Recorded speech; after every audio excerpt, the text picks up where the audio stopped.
Astaghfirullah. Bismillahirrahmanirrahim. Assalamualaikum warahmatullahi wabarakatuh.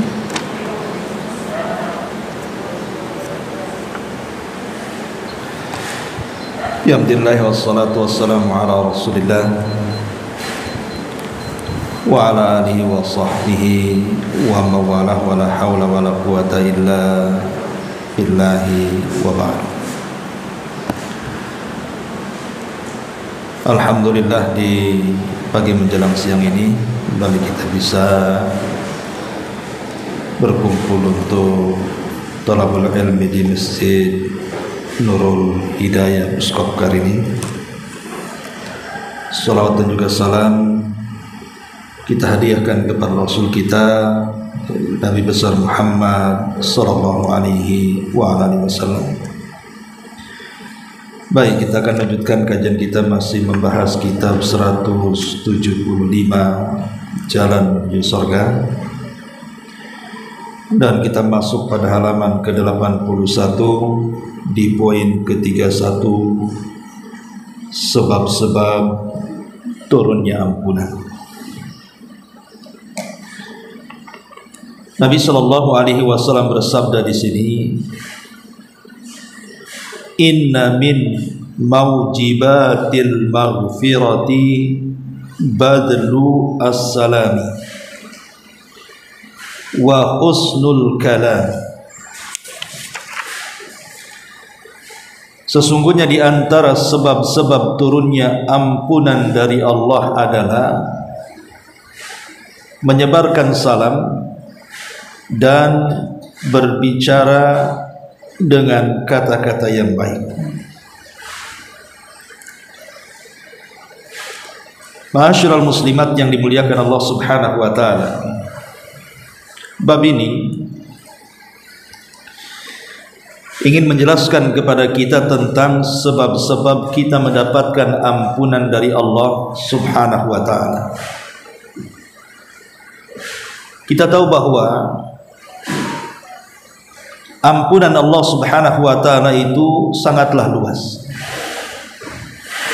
Sebagaimana Allah Subhanahu wa taala mengatakan, inna rabbaka wasi'ul maghfirati. Sesungguhnya Allah itu sangat luas ampunannya. Maknanya sekalipun seorang hamba memiliki banyak dosa, boleh jadi dosanya membumbung sampai ke langit atau memberat seberat bumi, kalau datang kepada Allah Subhanahu wa taala, maka dosa-dosa itu akan diampuni jika dia tulus meminta ampun. Karena Allah Subhanahu wa taala mengatakan, Nabi ibadi anni anal ghafurur rahim. Sampaikan berita kepada hamba-hambaku, kata Allah, sesungguhnya saya ini zat yang maha pengampun lagi maha penyayang. Artinya Allah Subhanahu wa taala yang menghabarkan kepada kita, sebagaimana tadi disebutkan dalam surah Al-Hijr ayat 49, Nabi ibadi, sampaikan habarku kepada hamba-hambaku, anni anal ghafurur rahim, bahwa saya ini adalah zat yang maha pengampun juga maha penyayang. Jadi yang memerintahkan kita untuk bertobat dari dosa-dosa yang kita lakukan itu Allah sendiri.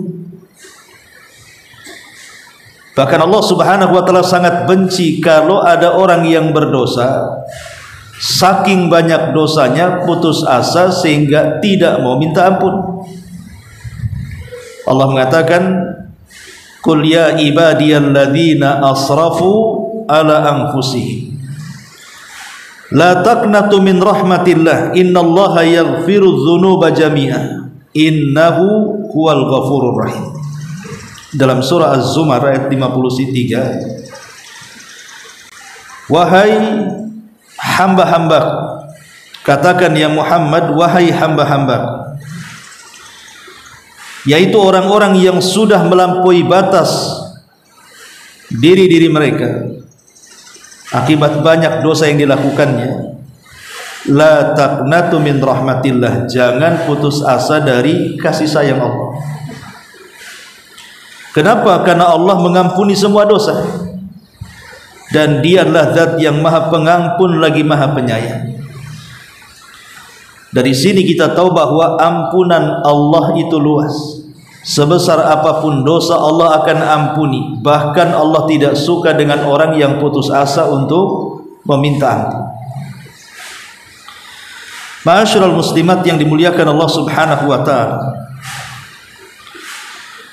Makanya kalau kita lihat di dalam Al-Qur'an atau hadis-hadis Nabi sallallahu alaihi wasallam, Allah itu sangat menganjurkan kepada kita untuk senantiasa meminta ampun akan dosa-dosa kita.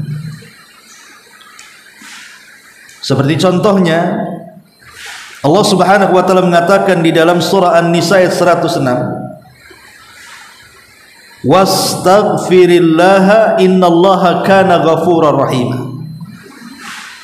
Mintalah ampun kepada Allah dari dosa-dosamu, karena sesungguhnya Allah Zat yang Maha Pengampun lagi Maha Penyayang. Ayat ini adalah perintah langsung dari Allah kepada Nabi.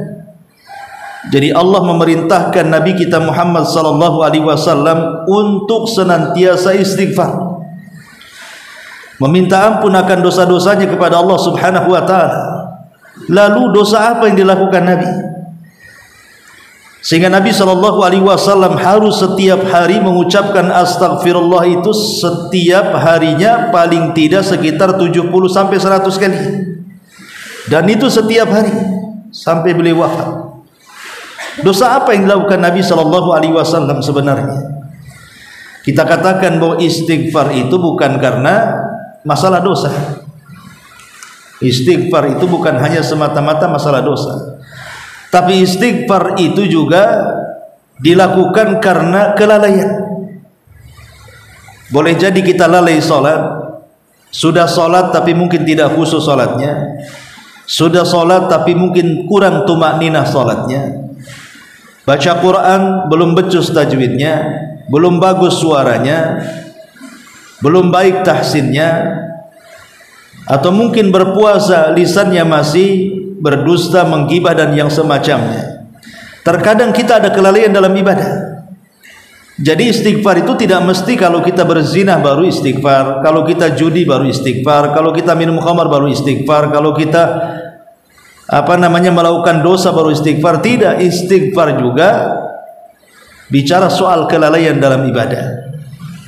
Makanya Allah Subhanahu wa taala merintahkan nabinya untuk beristighfar, menunjukkan bahwa Allah Subhanahu wa taala itu Ghafur. Kemudian yang kedua, Allah Subhanahu wa taala memerintahkan meminta ampun atau istighfar kepada Allah Subhanahu wa taala, atau bertobat kepada Allah Subhanahu wa taala itu dengan perintah yang cepat. Artinya kalau kita melakukan kesalahan jangan ditunda-tunda untuk bertobat. Allah mengatakan dalam surah Al-Imran 133, wasari'u ila magfirati mir rabbikum. Bersegeralah kalian mencari ampunan dari Rabb kalian. Jadi jangan sampai menunda-nunda. Kalau sekarang kita berbuat salah, sekarang kita minta ampun. Wasari'u ila magfirati mir rabbikum. Dan ayat yang sama Al-Hadid 21, sabiqu ila magfirati mir rabbikum. Bersegeralah kalian, berlomba-lombalah kalian di dalam mencari ampunan Rabb kalian. Dan yang ketiga, Allah sendiri yang membuka peluang ampunan. Kapan itu? Di sepertiga malam akhir. Allah Subhanahu wa taala disabdakan Nabi sallallahu alaihi wasallam, yanzilu rabbuna ila sama'id dunya fi kulli sulusil lailil akhir wa dzalika kulla lailatin. Jadi Allah Subhanahu wa taala turun dari ketinggian menuju langit dunia, langit yang pertama yang kita lihat. Kemudian Allah turun di jam berapa? Di sepertiga malam akhir. dan itu setiap malam. Kemudian Allah Subhanahu wa taala membukakan ampunannya kepada kita dan mengatakan, man yad'uni fa astajibalah wa man yas'aluni fa utiyah wa man yastaghfiruni fa aghfiralah. Siapa yang berdoa ku kabulkan, siapa yang minta ku beri, siapa yang minta ampun istighfar ku ampuni dosa-dosanya. Cukuplah 3 poin ini bahwa Allah Subhanahu wa taala memerintahkan nabinya untuk beristighfar, bahwa Allah Subhanahu wa taala memerintahkan kita kaum muslimin untuk berlomba-lomba mencari ampunan dari Allah, bahwasanya Allah Subhanahu wa taala membuka dengan tangannya ampunan dari hamba-hambanya. Ini semua menunjukkan bahwa Allah itu luas ampunannya. Jadi jangan sampai kemudian kita berpikir kalau kita berbuat dosa kemudian bertobat Allah tidak mengampuni. Tapi harus ada keyakinan bahwa dosa sebesar apapun Allah pasti senang dengan kedatangan kita saat kita bertobat kepada Allah Azza wa Jalla. Lah dalam bab ini pengarang ingin menyebutkan di antara sekian sebab, bukan ini saja. Sebab-sebab mendapatkan ampunan Allah Azza wa Jalla itu banyak. Baik, kita akan bacakan secara singkat. Ini salah satunya. Yang pertama,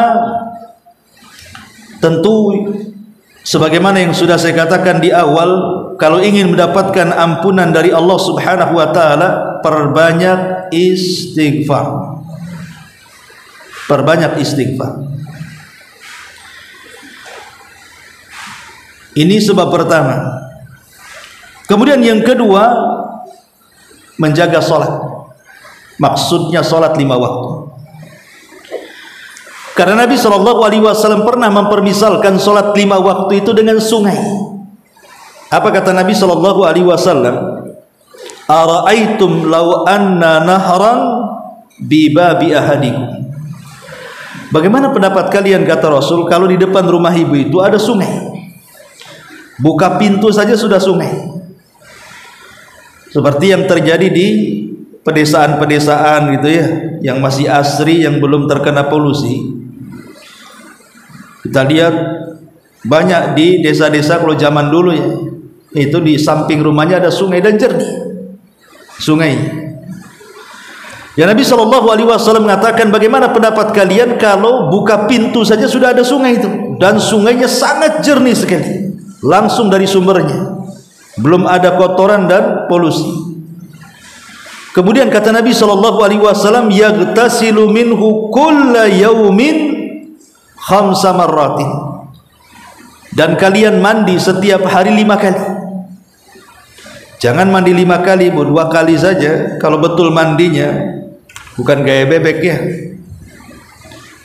tetapi betul-betul mandi itu sudah bersih badan itu. Macam mana pula 5 kali? Apa tidak masuk angin gitu ya? Tapi ini kinayah bahwa kalau 2 kali 3 kali mandi sehari saja bersih, macam mana pula mandi 5 kali dengan mandi yang benar? Tentu lebih bersih lagi. Kata Nabi SAW, itulah permisalan solat 5 waktu ketika membersihkan dosa-dosa kalian. Kalau kita betul-betul menjaga solat 5 waktu, maka akan membersihkan dosa-dosa kita sebagaimana kita mandi 5 kali tentu akan membersihkan kotoran kita. Maka di antara sebab ampunan adalah menjaga solat 5 waktu. Kemudian yang ketiga, muwafaqatul musalli lil hamdi ma'al malaikati akiba raf'i minar ruku'. Yang ketiga adalah muwafaqah. Muwafaqah itu artinya seiringan orang yang sholat itu dengan kalimat pujian bersama pujian para malaikat saat bangkit daripada ruku. Nabi mengatakan, idza qala al-imamu sami Allahu liman hamidah faqulu Allahumma rabbana lakal hamdu fa innahu man wafaqa qawlahu qawlal malaikati ghufira lahu ma taqaddama min dhanbi. apabila seorang imam dalam salat mengucapkan sami Allahu liman hamidah, otomatis kita bangkit daripada ruku. Apa yang kita katakan? Rabbana walakal ham. Ini pujian. Rabb kami, hanya pujian untuk Rabbana walakal ham. Kalau ucapan Allahumma Rabbana walakal ham ini bersamaan dengan ucapan para malaikat, karena kan kalau kita solat kan malaikat ikut solat juga, maka Allah subhanahu wa ta'ala akan ampuni dosa-dosanya yang telah lalu. Maka jangan sampai kemudian kita meninggalkan kalimat Allahumma Rabbana walakal ham saat imam membaca sami Allahu liman hamidah. Bersamaan imam membaca sami Allahu liman hamidah, kita membaca Rabbana walakal ham. Ini yang ketiga. Yang keempat, berzikir setelah azan atau berdoa setelah azan. Nabi SAW mengatakan, man qala hina yasma'ul muadzinu asyhadu an la ilaha illallah wahdahu la syarika wa anna Muhammadan abduhu wa rasuluh raditu billahi rabba wa bi Muhammadir rasula wa bil islami dina ghufira lahu dzambuhu. Siapa yang mendengar suara muadzin, siapa yang berkata saat mendengar suara muadzin berkumandang, dia pun mengatakan asyhadu an la ilaha illallah wahdahu la syarikalah wa asyhadu anna Muhammadan abduhu wa rasuluh. Tidak, aku bersaksi tidak ada sembahan yang berhak disembah kecuali Allah. Aku bersaksi bahwa Muhammad adalah hamba Allah dan utusannya. Kemudian dia mengatakan, aku redha Allah sebagai Rabbku, Muhammad sebagai Rasulku, Islam sebagai agamaku, maka akan diampuni dosa-dosanya. Jadi ibu saat mendengar suara azan, maksudnya selesai ya, selesai setelah azan. Ada pemain di sini kan ibu di sekitar masjid ini, muazin tadi sholat subuh atau nanti sholat zuhur berkumandang azan. Selesai muazin membaca azan, ibu membaca apa? Asyhadu an la ilaha illallah wahdahu la syarikalah wa asyhadu anna Muhammadan abduhu wa rasuluh raditu billahi rabba wa bil islam wa bi Muhammadir rasula wa bil islami dina. Kemudian membaca doa setelah adzan, Allahumma rabba hadhihi da'wati tammah, itu setelahnya. Maka Allah subhanahu wa Rasul mengatakan ghufira lahu ma taqaddama min dzambi, maka dosa-dosanya akan diampuni. Ini diantara sebab keempat, sebab ampunan. Kemudian yang kelima, isbagul wudu wal masyu ilal masajid, menyempurnakan wudu dan melangkahkan kaki ke masjid. Nabi SAW mengatakan, idza tawadda al abdul muslim awil mu'min faghasala wajhahu kharaja min wajhi kullu khati'atin nadhara ilaiha bi ainaihi ma'al ma'i aw ma'a akhiri qatratil ma'i fa idza ghasala yadayhi kharaja min yadayhi kullu khati'atin kana batashatha yadahu ma'al ma'i aw ma'a akhiri qatratil ma'i fa idza ghasala rijlaihi kharajat kullu khati'atin mashatha rijlahu ma'al ma'i aw ma'a akhiri qatrati minal ma'i hatta yakhruja naqiyan minadh-dhunub. Kemudian yang kelima adalah menyempurnakan wudu. Ya mungkin kalau laki-laki berwudu dalam maksud ke masjid ya sambil melangkahkan kaki ke masjid. Kalau perempuan kan di rumah saja. Walaupun ke masjid boleh ya, tapi afdolnya di rumah. Jadi ibu menyempurnakan wudu. Jadi betul-betul diperhatikan wudunya. Jangan wudu asal-asalan. Ya, apalagi banyak air, kenapa mesti asal-asalan? Ya betul-betul diperhatikan ketika mencuci tangannya, membasuh wajahnya, membasuh tangan kemudian kepala sampai kakinya, betul-betul diperhatikan, dilakukan dengan cara santai dan tidak tergesa-gesa. Apa kata Rasul? Apabila seorang hamba muslim berwudu kemudian mencuci wajahnya, maka setiap kesalahan dari wajahnya seperti mata yang suka memandang yang haram, mata selalu memandang sepandang-pandangnya sehingga tidak terjaga, maka dosa-dosa mata itu akan jatuh bersama jatuhnya air wudu saat berwudu atau di akhir tetesan air wudunya. Kemudian barang siapa yang mencuci kedua tangannya, maka akan keluar kesalahan dari tangan yang dilakukannya bersama air wudunya atau bersama tetesan air wudunya, bersama tetesan akhir air wudunya. Mungkin tangan ini pernah memukul, tangan ini pernah membiarkan yang harusnya dibela tidak dibela, tidak mau menolong orang, tidak mau mengangkat barang orang, dan tidak mau mengisyaratkan, tidak mau memberikan petunjuk, pokoknya tidak mau nolong orang istilahnya.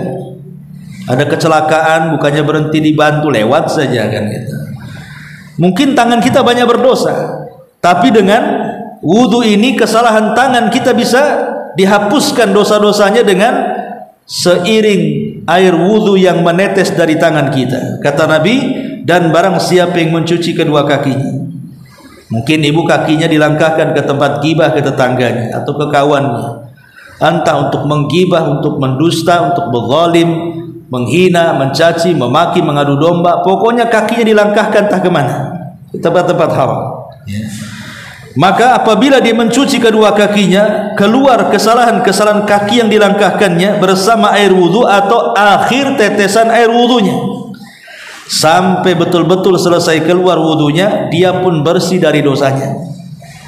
Maka penting memperhatikan wudu, apalagi wudu bagian daripada syarat salat. Kemudian yang keenam, di antara sebab ampunan adalah al-adzan. Tentu ini bagi laki-laki ya.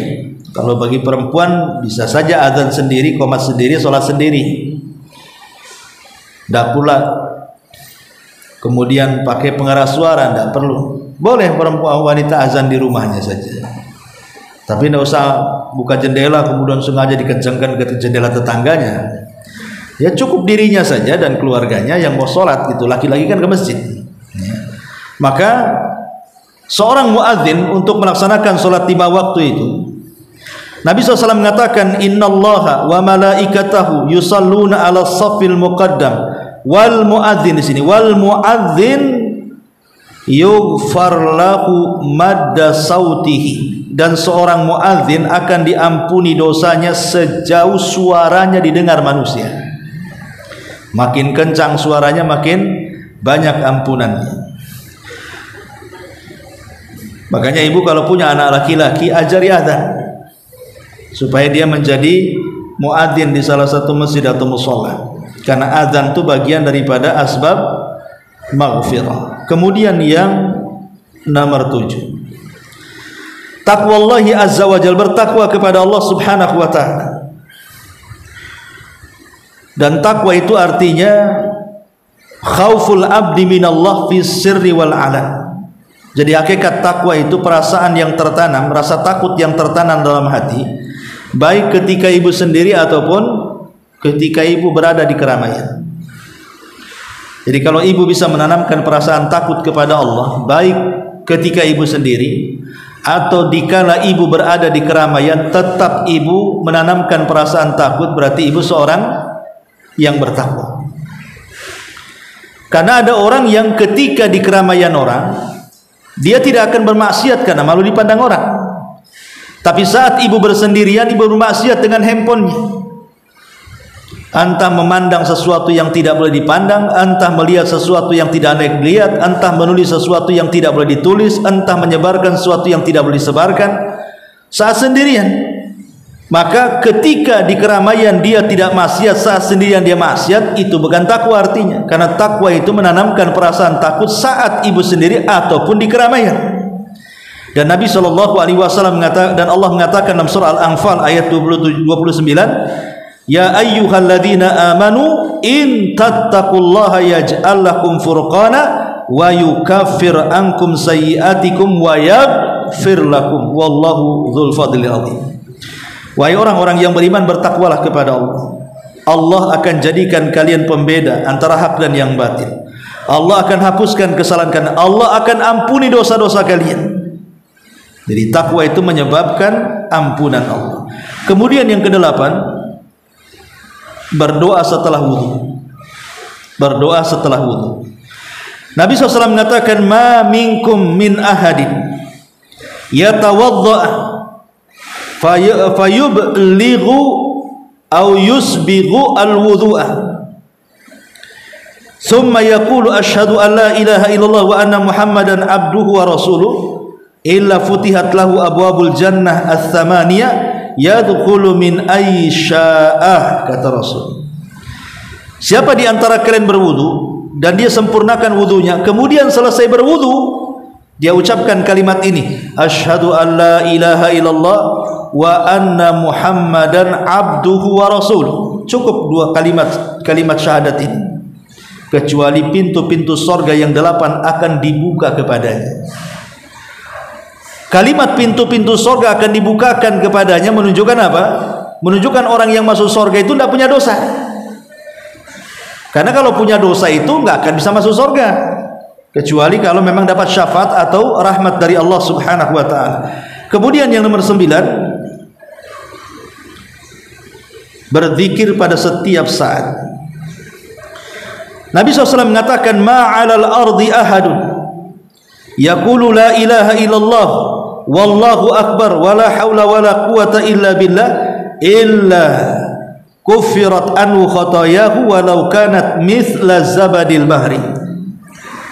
Tidaklah seorang pun yang hidup di permukaan bumi dan senantiasa mengucapkan 3 kalimat. 1, la ilaha illallah. 2, Allahu akbar. 3, la haula wala quwata illa billah. Kecuali dosa-dosanya akan diampuni walaupun sebanyak bilangan buih yang ada di lautan. La ilaha illallah, Allahu akbar, la haula wala quwata illa billah. Ini bagian daripada zikir. Bacalah di setiap saat. Kemudian yang nomor 10, berdoa saat memakai pakaian. Nabi mengatakan, man labisa thawban, siapa yang memakai pakaian, faqala, dia mengatakan, alhamdulillahilladzi kasani hadha thawba wa razaqanihi min ghairi haulin minni wala quwwah ghufira lahu ma taqaddama min dhanbi wa ma ta'akhkhar. Siapa yang memakai pakaian dan dia pun berdoa, ya alhamdulillah, segala puja dan puji hanya milik Allah yang telah memberikan pakaian kepadaku sehingga aku bisa menutup aurat, dan telah memberikan rizki kepadaku di mana tidak ada kekuatan kecuali milikku, milik Allah maksudnya, dan tidak ada daya dan kekuatan kecuali milik Allah Azza wa Jal, maka Allah akan ampuni dosa-dosanya. Doa selepas menggunakan pakaian. Kemudian yang nomor 11 adalah zikir setelah atau doa setelah makan. Jangan lupa Bu, berdoa setelah makan. Walaupun ini perkara remeh, tapi lihat kata Nabi SAW, man akala ta'aman summa qala alhamdulillahilladzi at'amani hadha ta'am wa razaqanihi bi ghairi haulin wala quwwah ghufira lahu ma taqaddama min dhanbi. Siapa yang selesai makan kemudian dia mengucapkan alhamdulillahilladzi at'amani hadha ta'am wa razaqanihi min ghairi haulin minni wala quwwah, kecuali Allah akan ampuni dosa-dosanya. Kemudian yang nomor 12, melangkahkan kaki ke masjid. Ini bagi laki-laki. Nabi SAW mengatakan, man tatahhara fi baiti, siapa yang mengambil wudu di rumahnya. Jadi ibu ingatkan bapak yang mau ke masjid itu suruh wudu di rumah dulu. Summa masya ila baiti min buyutillah, kemudian berjalan di salah satu rumah daripada rumah-rumah Allah alias masjid, liyaqdiya faridatan min faraidillah, untuk melaksanakan kewajiban dari kewajiban Allah, maksudnya salat 5 waktu. Kanat khutuwatahu ihdahuma tahuttu khati'a wal ukhra tarfa'u darajah, kecuali langkah kakinya Satu langkah kakinya menghapus kesalahannya, satu langkah kakinya mengangkat derajatnya. Begitu banyak langkah, begitu banyak dosa yang dihapuskannya, dan begitu banyak derajat yang akan diangkatnya. Suruh aja suami keliling-keliling sini ya. Kan masjidnya dekat saja kan, nah, putar-putar saja, tapi jangan datang setelah salam pula. Kemudian yang 13, berzikir setelah sholat. Nah, ini juga bisa dilakukan ibu-ibu. Habis sholat 5 waktu, maka berzikirlah dengan zikir kata Rasul, man sabbahallaha fi duburi kulli sholatin thalathan wa thalathin wa hamidallaha thalathan wa thalathin wa kabbarallaha thalathan wa thalathin fatilka tis'atan wa tis'un wa qala tamamul mi'ati la ilaha illallah wahdahu la syarikalah lahul mulku wa lahul hamdu wa huwa ala kulli syai'in qadir ghufirat khatayahu wa in kanat mithla zabadil bahri. Jadi zikir setelah salat maksudnya ibu bertasbih, bertahmid dan bertakbir. Ya paling sedikit buat 10-10 kalau ibu lagi malas. Ya paling sedikit dibuat 10-10. Tasbih 10, takbir 10, tahmid 10, itu paling sedikit. Tapi kalau ingin sempurna, lakukan seperti yang disabdakan dalam hadis ini, di mana 33 kali tasbih, 33 kali takbir, 33 kali tahmid, genapkan dengan la ilaha illallah, maka dosa sebanyak buih di lautan akan dihancurkan oleh Allah Azza wa Jalla. Kemudian selanjutnya adalah khasyatullah fi sirri wal alan. Tadi sudah dijelaskan, ya sama dengan takwa, takut kepada Allah dalam kondisi takut dan terang-terangan. Termasuk juga qiyamul lail, tahajud itu bisa menggugurkan dosa-dosa kita.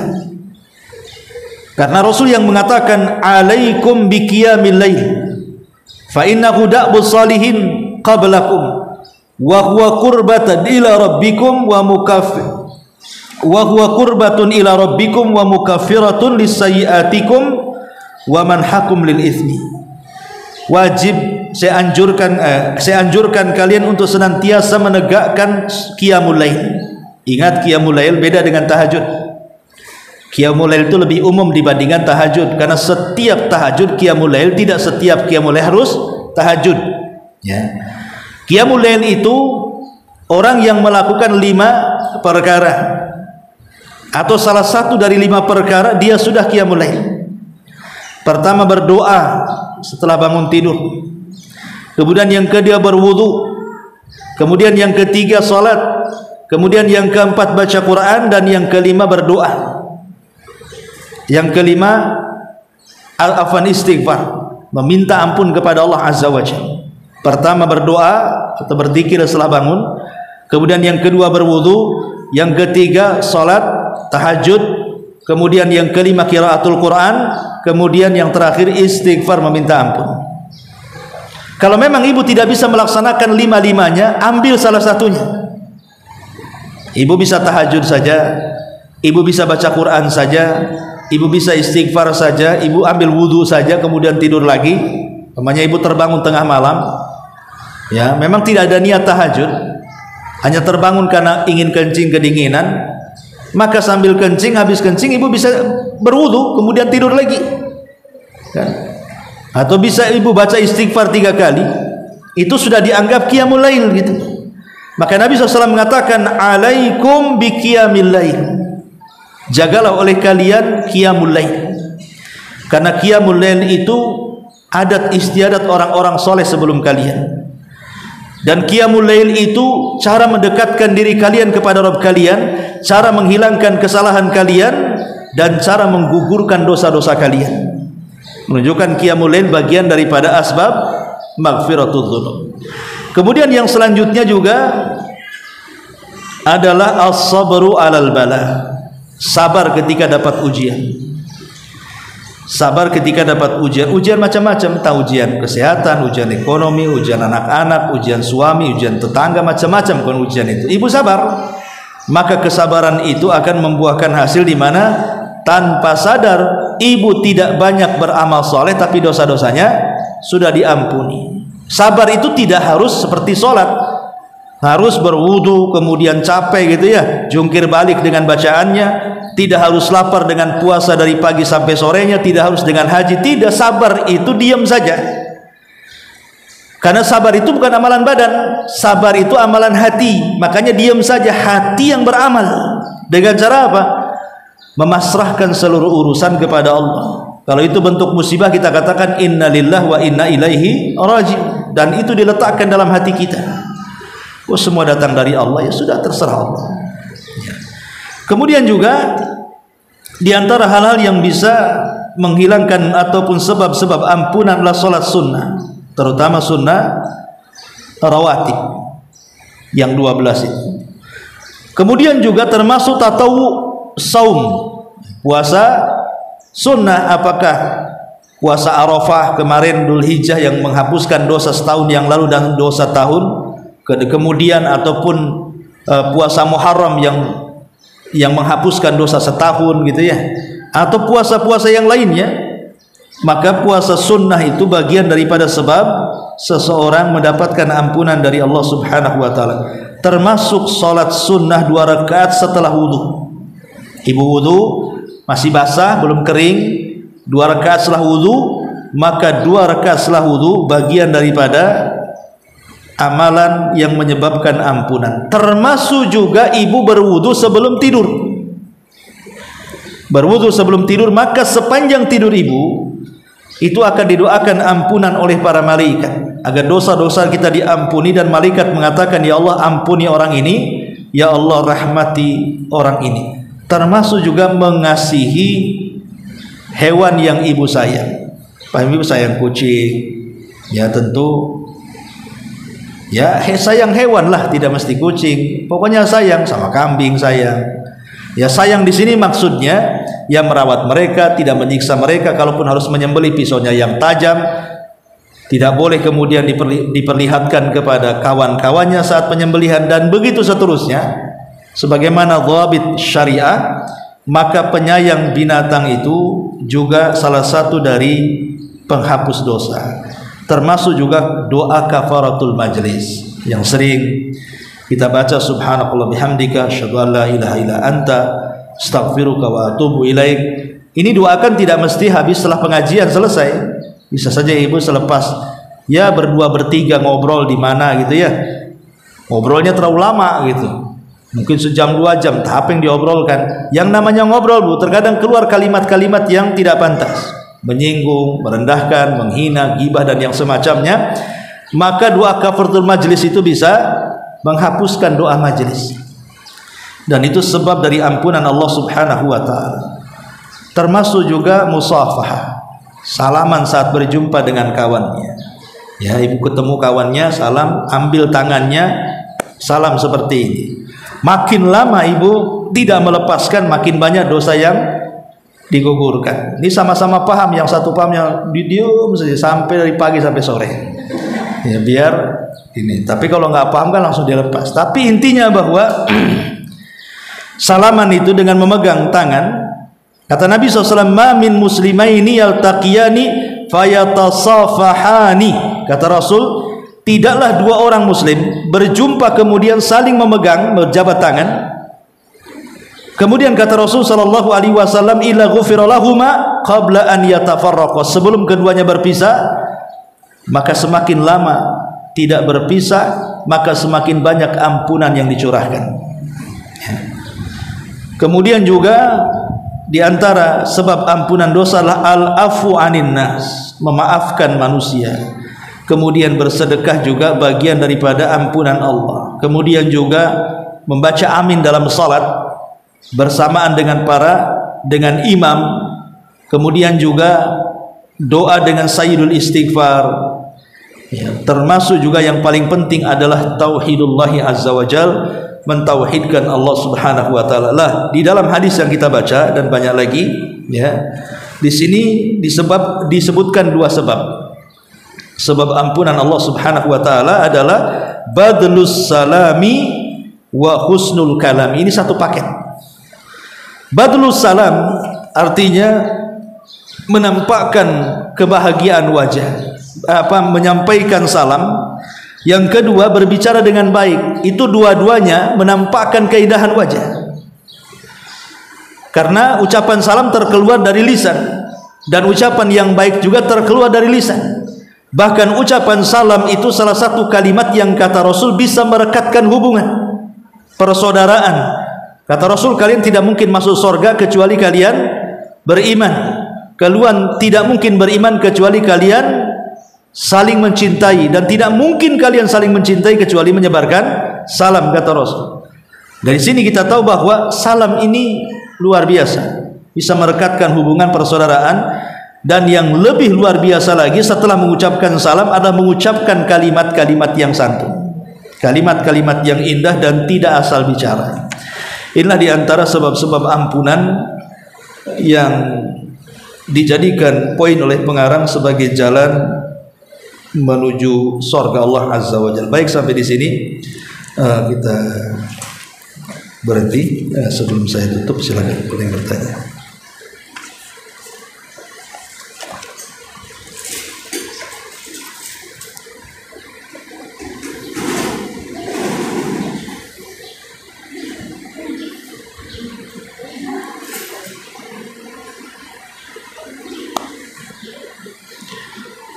Ada pertanyaan dari YouTube ini. Alhamdulillah, ana mau tanya Ustaz, atasan saya memberikan saya uang, tetapi uang itu tidak ada akad dan tidak tahu apakah itu halal atau haram. Jika saya tanya, jawabannya hanya rezeki dari Allah.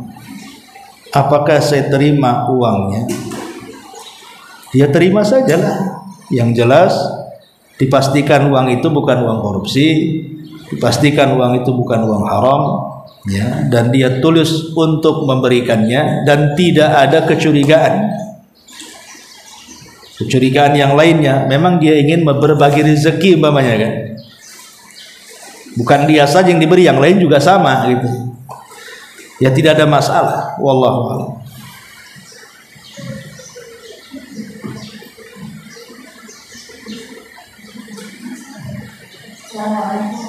Waalaikumsalam.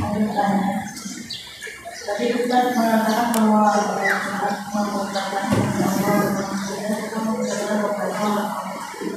bagaimana dengan bacaan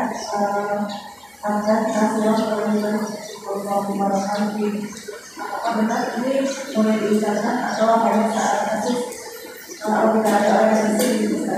Setelah ruku itu? Ya. Bacaan setelah ruku?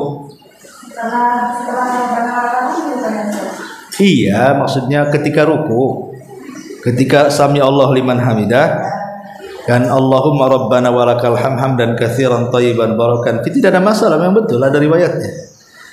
Ya, itu tambahan yang sahih. Bisa Allahumma walakal ham atau rabbana walakal ham, bisa ditambah hamdan katsiran thayyiban barakan, itu ada riwayatnya sahih. Ya, dan lebih baik lagi kalau itu bisa dibaca. Allah. Iya.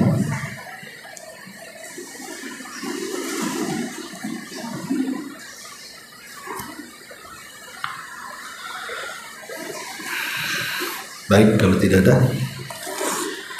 kita tutup dengan doa kafaratul majelis. Subhanakallahumma wa bihamdika, asyhadu an la ilaha illa anta, astaghfiruka